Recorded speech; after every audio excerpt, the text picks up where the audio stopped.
And OpenTheBooks.com's founder says that elite Ivy League colleges get most of their funding from taxpayers, while in many cases condoning groups that support Hamas and anti-Semitism.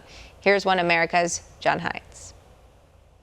OpenTheBooks.com is out with a new report that says elite Ivy League universities plus Northwestern and Stanford actually take in more in federal grants and subsidies from U.S. taxpayers than they do in student tuition, an average of $6.6 billion from taxpayers annually in the last several years. According to OpenTheBooks.com, this taxpayer support is going to these elite colleges where there has been criticism from donors and federal lawmakers about their response to anti-Semitic behavior on their campuses. Andrzejewski is founder and CEO of OpenTheBooks.com. And sir, can you unpack these numbers for us a little bit?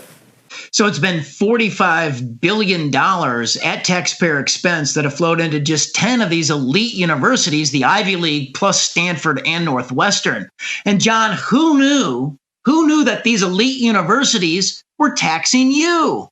If you break down the $45 billion number, it's $33 billion in federal payments.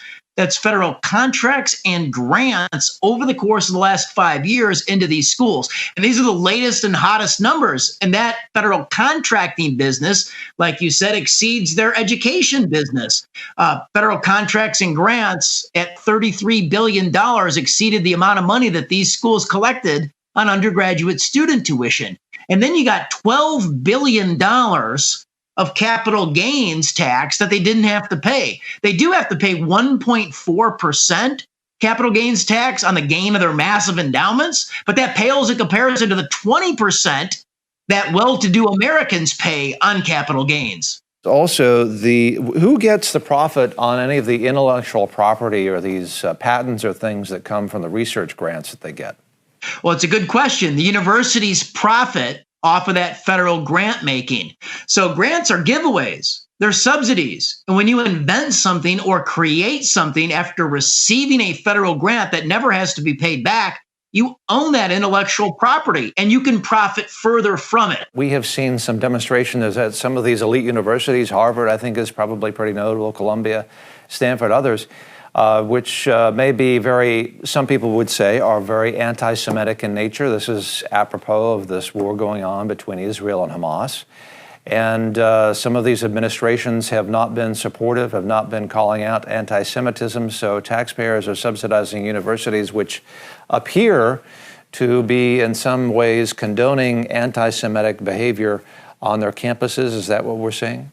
Well, regular people across the entire country on a bipartisan basis, John, they're wondering, just how much taxpayer money has flowed to these elite universities that we now see are incubating discrimination, bigotry, and anti-Semitism.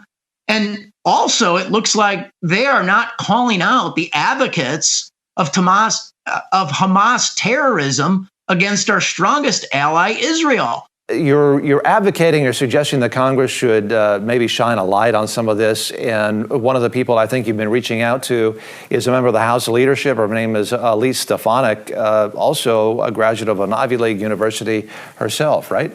And she's the GOP conference chair. So she's a powerful member of Congress. And she says it's absolutely abhorrent that Harvard, from the administrative side, will not call out the 30-plus student organizations that have backed the Hamas terrorism incursion into Israel. And so she wants to hold the powerful accountable in congressional hearings. Founder and CEO of OpenTheBooks.com, Andrzejewski, talking about taxpayer money going to some elite universities, in some cases more than the tuition they collect.